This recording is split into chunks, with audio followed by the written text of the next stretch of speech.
12 ученици од 5 штипски основни училишта денеска презентираа 6 собствени експерименти од повеќе научни области, претежно од природните науки. Што за нив значи оваа презентација?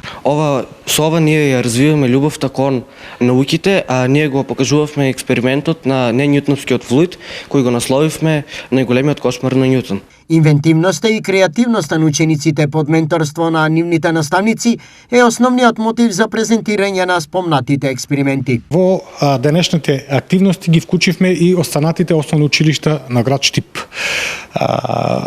Ние како училиште поставивме една основа со која што се надеваме дека ќе продолжи и понатаму да се реализира оваа манифестација, дали на општинско ниво, дали на регионално ниво, дали на државно ниво. Експериментите се презентираа во аулата на Факултетот за природно-технички науки на Штипскиот универзитет Гоце Делчев.